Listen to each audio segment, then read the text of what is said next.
Good afternoon. I'm Dennis Galucki. Welcome to the 567th Imagine Buffalo program and our 188th YouTube production hosted by our wonderful downtown Buffalo and Erie County Public Library. Thanks for joining us today. This program is created by the Center for the Study of Art, Architecture, History, and Nature, and ImagineLifelongLearning.com. Now, before we get started, just a little housekeeping. Everyone watching will be muted and your video turned off. If you have a question or comment, please type it into the chat box and we'll go through them at the end of the presentation as time allows. We are recording this program so you can watch it again later on the Downtown Central Library's Facebook page and YouTube channels. And please, we certainly hope you share the link with others. Now, on to our featured speaker today. Joining us is Dawne Hoeg, the founder and executive director of Stitch Buffalo. Bringing together her love of the textile arts and her interest in refugee women's issues, Dawne Hoeg founded Stitch Buffalo in 2014 as a free weekly embroidery meetup for refugee women. Today, over 10 years later, Stitch Buffalo has grown into a textile arts center and includes the Refugee Women's Workshop, classes for the wider community, a low-waste initiative for textile supplies, and beautifully hand-designed pins, ornaments, and clothing available for purchase. Before Stitch Buffalo, Dawne taught in the Textile and Fiber Arts Design Department at Buffalo State College and served as the handwork teacher at the Aurora Waldorf School.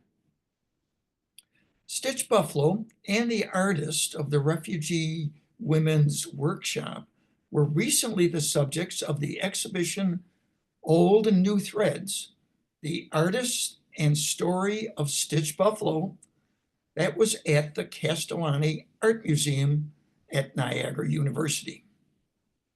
What a great pleasure to welcome Dawne Hoeg. Dawne, take it away.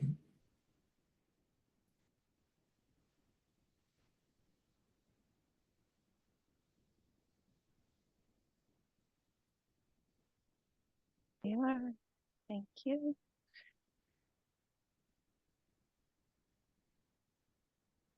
Here.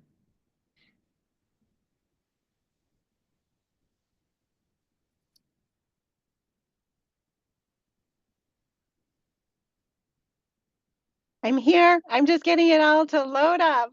Okay.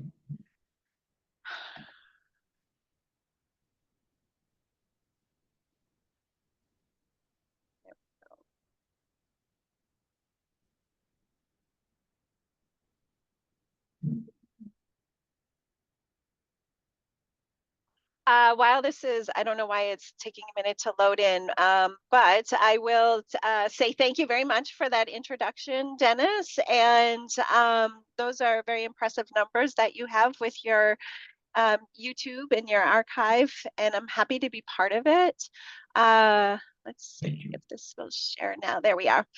Okay, so my name is Dawne Hoeg. I am the founder and director here at Stitch Buffalo. We were founded in 2014 as a community project, as Dennis explained, and we are now a fully functioning textile arts center in a 501c3 nonprofit organization here on the west side of Buffalo. So we are a grassroots organization. And when I was thinking about this morning, it occurred to me that although there are parts of Stitch Buffalo that exist across our nation, there is nothing quite like what Stitch Buffalo does with its 3 programs. So I will take a moment to explain what the 3 programs are and what we do here in Buffalo. Stitch Buffalo began as a free weekly embroidery meetup for refugee women. This is at what is now the Dream Center on Lafayette. We used to have a rented space there once a week. we would take out all the supplies and we would gather in this room from 10 to noon every Thursday morning. To help refugee women earn money through their skills, we began selling our signature Buffalo pins at art fairs and pop-ups. This was a collaboration with the International Institute of Buffalo back around 2017, where they really wanted to have a symbol of City of Good Neighbors. And in collaboration with the executive director at the time, I came up with this idea. And this pin has traveled the world, and we've made over 8,000 of the Buffalo pins by now. In 2017, we moved into this, which is an old butcher shop. It's located across from Rich Products Corporation, 1215 Niagara Street, and we made our home there for 5 years. Some of you may have been in the retail space. This is the retail space of that building. And by the time we moved, every square inch of it was filled with products made by the refugee women that live in Buffalo. This is one of the back rooms in that space where we would hold embroidery workshops, as well as all different kinds of workshops in the textile arts.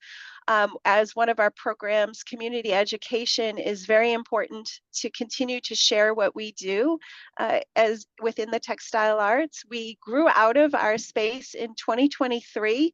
We had a capital campaign, and in 2024, we moved into 284 Plymouth Avenue, which I'm speaking from now. This is the front of the building on the right, and this is the interior on the left. The space is 4,800 square feet. It's about 300% larger than our space on 1215 Niagara.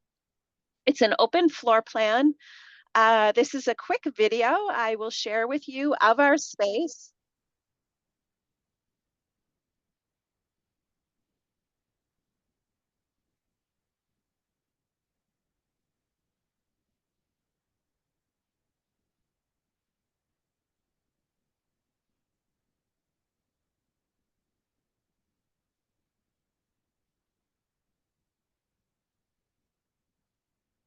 Does it have an audio component, Dawn? Oh, I'm sorry. Are you not hearing that? No, we're not hearing it. Oh, okay. Maybe start it over again, because You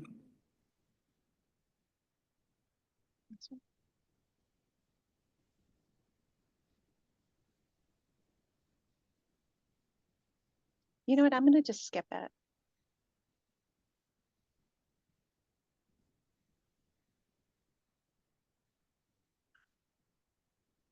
Give me 1 minute, please. okay. Looks like a good video. That's why I want to make sure everybody hears it. Yes, I don't know why.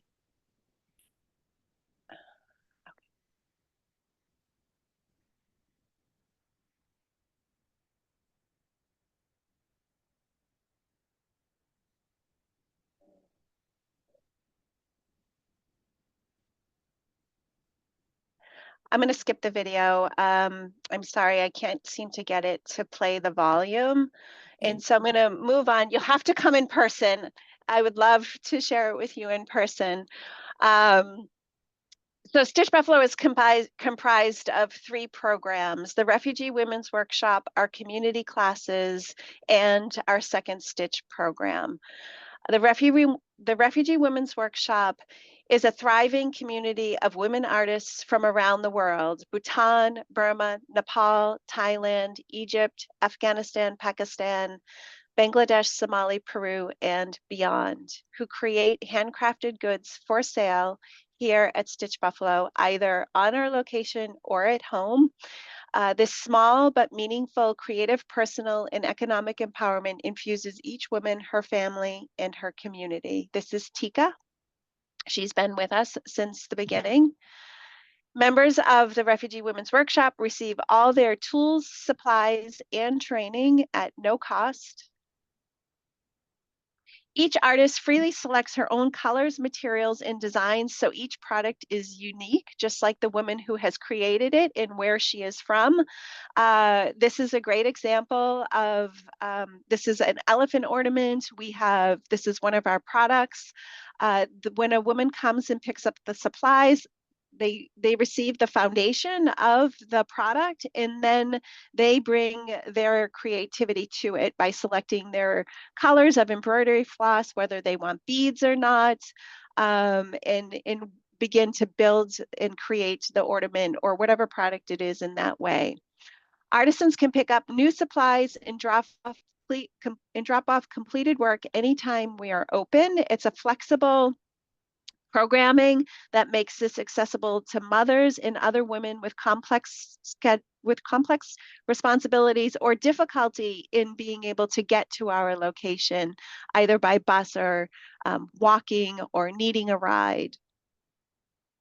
Best of all, Stitch Buffalo is a place for refugee women to find a sense of belonging. We gather, create, and connect in a warm, welcoming space, collaborate with volunteers, staff, and community members, and feel welcome and valued in their new home.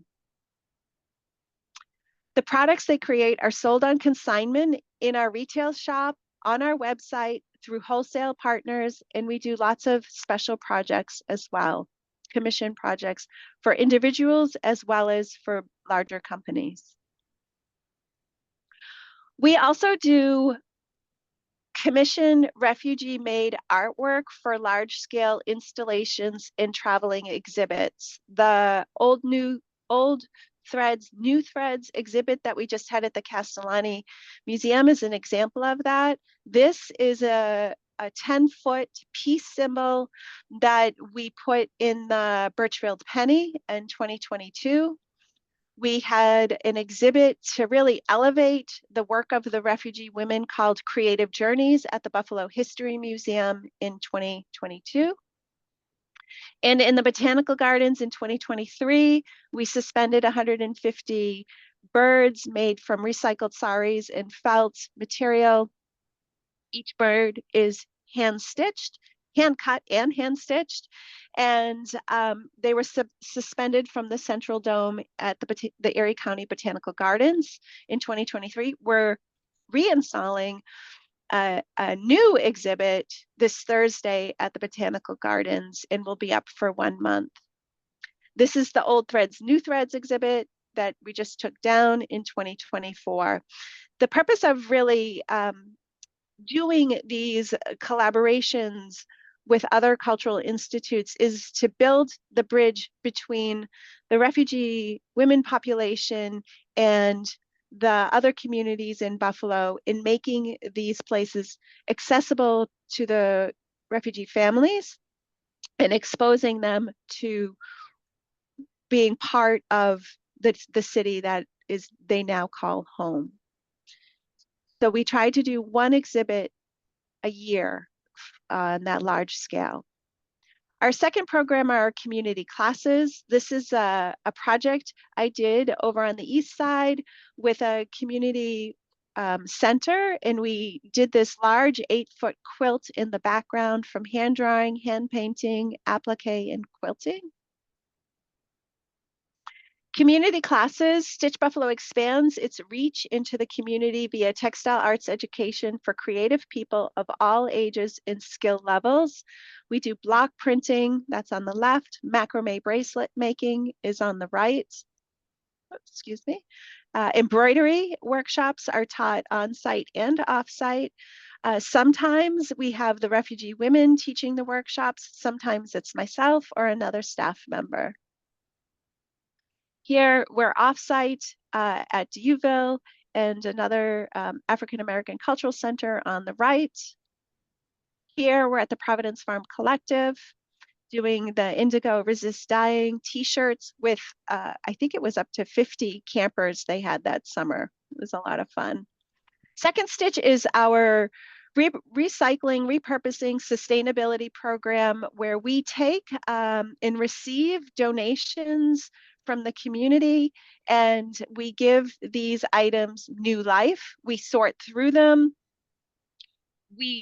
when the donation is received, we weigh the donations, we keep track of how much material and tools we're keeping out of the landfills, we sort them, and from the sorting of the fabrics, yarns, buttons, threads, and other materials, we take what we need for the Refugee Women's Workshop and the products we make there.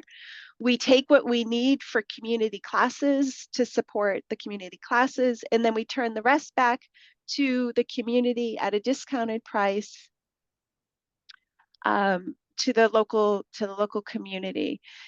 All sales of these items support the Stitch Buffalo programs. Excuse me. Second Stitch ensures our products and classes operate with sustainability in mind, reduces supply costs to keep products and services affordable, improves community access to textile arts supplies. It's important to note the only other fabric yarn stores are located in hard to access suburbs. 30% of households in our zip code do not own cars. This is Whitney. She is the Second Stitch manager here at Stitch Buffalo.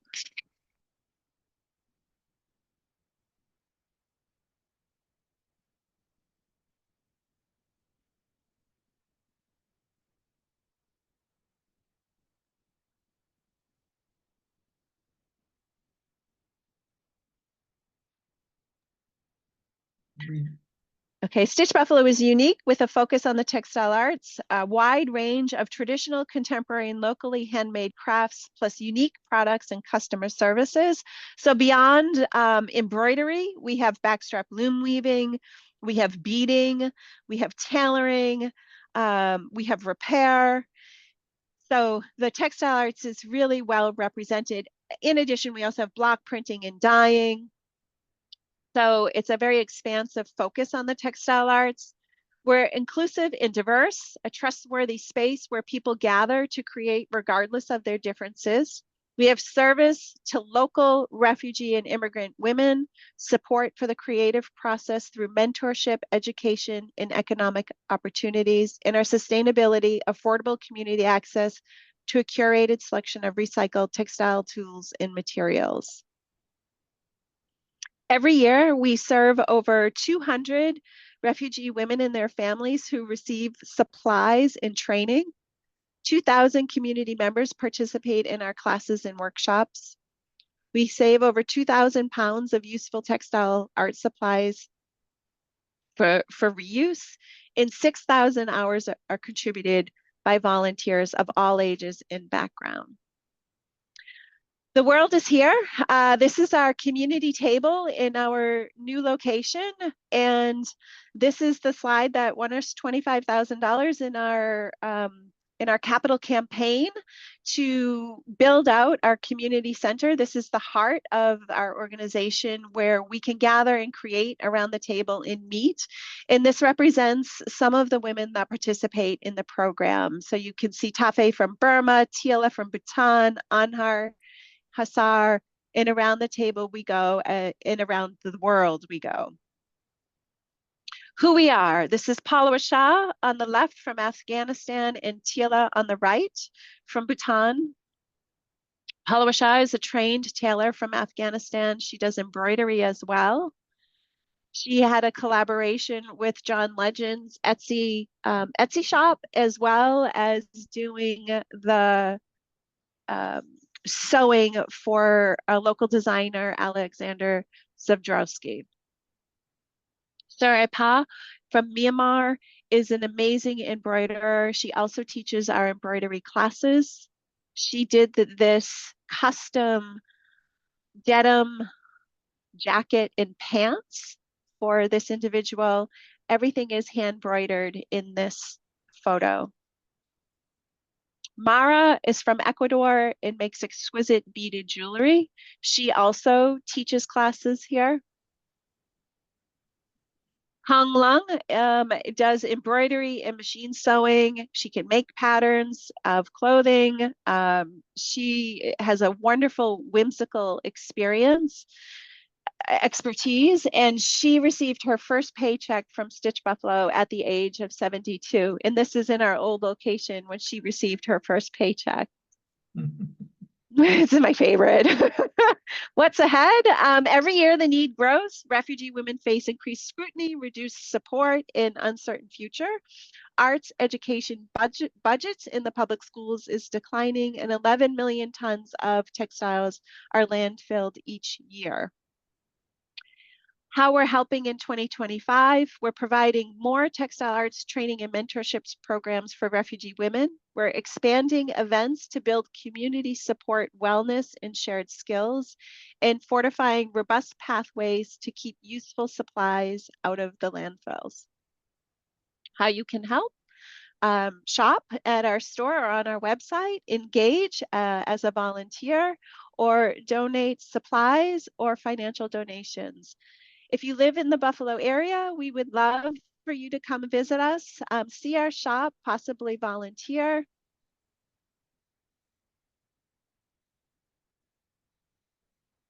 Various ways of donating.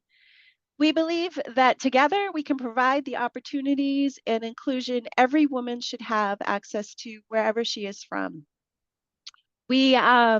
We're located on 284 Plymouth Ave, which is right on the corner of Connecticut and Plymouth across from D'Youville College. Our website is stitchbuffalo.org. We also have social media. We did just launch our Stitch Sustainers program, which is to become a monthly member to support our program year round. You can find this on our website at stitchbuffalo.org. I thank you for your time and your attention for joining, and I'm happy to take some questions at this time. Dawne, that was wonderful. You know, you've helped remind our audience of our international flavor. That was like a mini United Nations picture of your the grant that you received, of the sketch of that with the photos of people literally from around much of the world. So you and the International Institute are certainly two great organizations that that help us integrate new folks into our community. The real growth portion of the city of Buffalo has really been from people coming into the city, offsetting those that might be leaving from time to time. So I'm sure we have many questions, so I want to share that with others, but it wasn't clear to me at the beginning. You made it sound like there's other Stitch programs that are out in other cities, but there was a uniqueness about the one here in Buffalo. Can you just elaborate on that? Does it exist beyond Buffalo? And again, the unique portion that you did mention at the beginning. Yeah, thank you. So just for clarification, there are no other Stitch programs that are across Okay. the country. What I meant by that is that there are training programs for refugee women to enter in sewing, but it lacks the creativity. It lacks the personal expression, and which we cultivate here at Stitch Buffalo. It lacks the women being able to bring their culture, their tradition to the work that they're doing when you're learning how to, manufacture sewing the same product over and over. So there are small and medium-sized sewing training programs across the country that have popped up since Stitch was founded in 2014, but there's nothing quite like the fullness of the organization with the 3 programs, with the support of the creativity and the sharing of one's culture, and the community classes, in the expansive approach to the textile arts beyond just embroidery, and then also the reuse and sustainability program that rolls in and supports the Refugee Women's Workshop with supplies, as well as the community classes with supplies, which keeps overhead low and makes more of a circular economy within Stitch Buffalo itself. Good. Thank you for the clarification. Hazen, I noticed quite a few comments were coming in relative to suggestions for getting the audio on that video. If there was a way to bring that back in, I think it'd be worth including. It was just a couple minutes long, but it was a great, it looked like a very good video. Do we have any sense of how to fix that problem? Yeah, so one of our viewers, Tom, has said that when a presenter shares their screen in Zoom, there's a prompt to include the audio. So you'd have to stop screen share and restart selecting the prompt to include audio. If that's something you want to give a go, and if not, I've got a couple of questions here. Good. Well, get the questions, but let's see if maybe that's worth trying.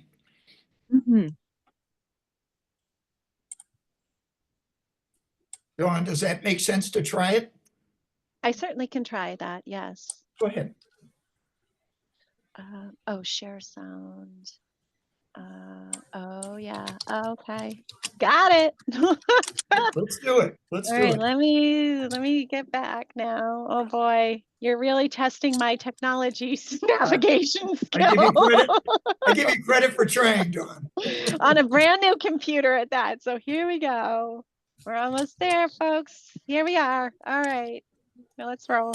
Stitch Buffalo is a nonprofit textile arts center located in the heart of Buffalo's West Side. Our studios and retail boutique are housed together at 284 Plymouth Avenue. We've made creative reuse of a former factory that sat vacant for decades. Today, it is a vibrant retail shop and bustling community art center, serving our diverse neighborhood, the Western New York region, and all points beyond. Our facility is fully ADA compliant and wheelchair accessible. Visitors are invited to explore bold, colorful goods created by refugee women artists living in Western New York.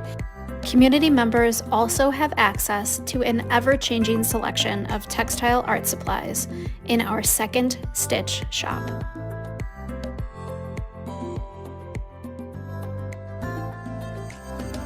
Most days, our on-site studios are bustling with members of the Refugee Women's Workshop. Our large community table is host to community classes, events, staff and board meetings, countless projects, and research using our extensive textile library. Our sewing and weaving studios are nearly always buzzing with the sounds of artists at work, especially seamstresses who complete custom projects and tailoring, as well as small-scale manufacturing jobs. Most materials used in products made in the Refugee Women's Workshop, as well as those used in our community classes, come as donations from individual, community, and business donors. Materials are organized and stored on-site. Our wet studio is outfitted with 3 large sink bays, stainless steel tables, and plenty of storage and space for projects like block printing and natural dyeing. The Wet Studio hosts many classes, including our Textile Arts Camp for children ages 8 to 14. We moved into our space at 284 Plymouth Avenue in March of 2024, and it's remarkable how quickly our new headquarters has become home. We're grateful for the community who supported us along the way and who have embraced us in our new expanded location. We would be honored to have you visit Stitch Buffalo.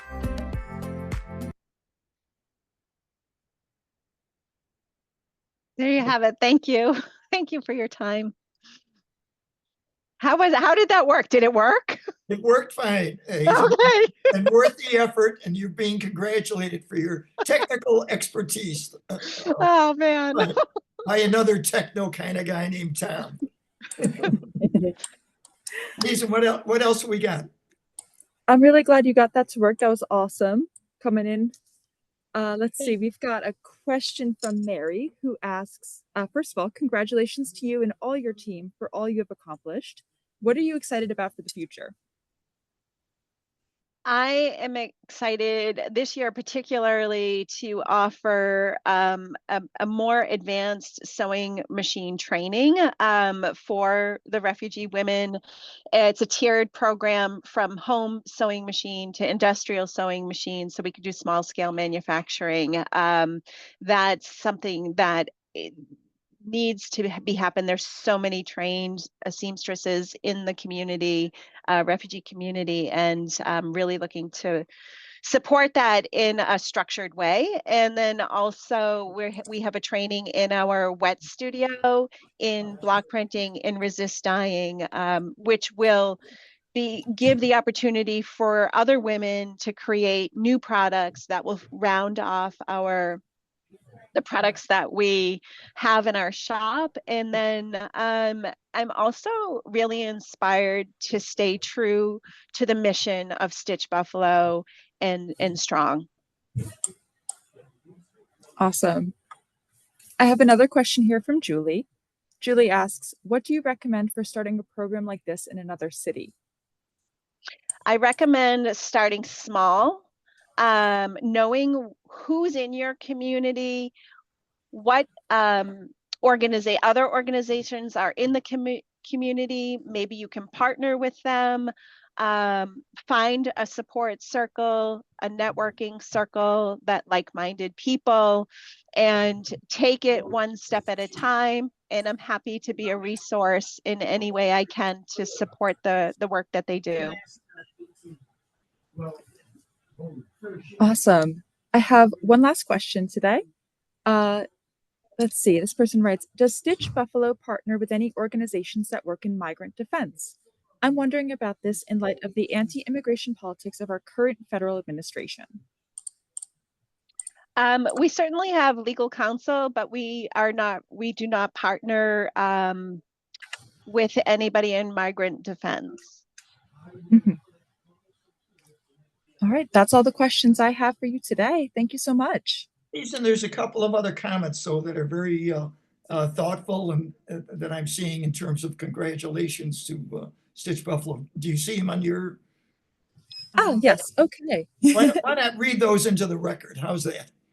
Sounds good. Okay, so here we have Barbara who writes, thank you, Dawn. The organization, its mission is an absolute model for me. Everyone should visit your Westside location, a rehabbed building that is shop, lab, galley, feminist gathering space, and community center. Mm-hmm. And Barbara goes on to write, the immigrant mothers on both sides of my family, Polish in my case, Italian in my husband's case, were textile workers, but under grueling factory conditions. This is a much better model. And also says fabric in our landfills worldwide has doubled since just 2016. You are helping to address a crisis while tying the world together. Irene had a very nice comment too, please. Just above that. Mm-hmm. Stitch Buffalo represents everything wonderful in opposition to the current devastating world we find ourselves in. A source of hope, community, beauty, empowerment. Thank you, Stitch Buffalo. Nice comments. And thank you very much. That's what you provoked. We had chatted before. You helped teach at the Waldorf school in East Aurora, in the town of Aurora. And I wondered if that was all ages or a certain age. And the thought went through my mind, you're helping to train others. Might you also then encourage them to perhaps go into the Buffalo public school system and become teachers themselves and somehow connect all those dots with your organization so there's funding that flows to them and to you? How's that for a bit of a thought? That's a great thought. I love your thinking, Dennis. Thank you. Yeah. Much easier said than done. Don't get me wrong. Yeah, I was going to say not this year. But it's just, I mean, in other words, it worked in the school in the Waldorf school. Yes. And what ages were you working with there? So I worked primarily with the middle school, but I always worked with the K through 8th grade, and then when we had high school for a short amount of time, that was my area as well as the high school. So, and then when I was teaching at Buffalo State College, it just kept going right on through. So, yeah, that's my experience in teaching. Very good. Well, you're doing a great job and helping refurbish the west side of Buffalo right now with beautiful handmade objects, but just your retail space, your gathering space, a nice building conversion that you're filling in. So, folks, we hope you join the effort to stitch Buffalo here. It's another way of getting at it, and pretty unique here in our Buffalo and Western New York area. So support the effort best you can, and Dawne, we'll wish you well, and we'll wrap up and thank our audience for being here today. Again, you make this show possible by showing up. Thank you for doing so. We hope you'll come back next week, where we will be joined by the Executive Director of the Erie County Commission on the Status of Women. That's Dr. Karen King. That'll be a good presentation for March, which is Women's Month. So join us then. I'm Dennis Galucki. Be well and good day.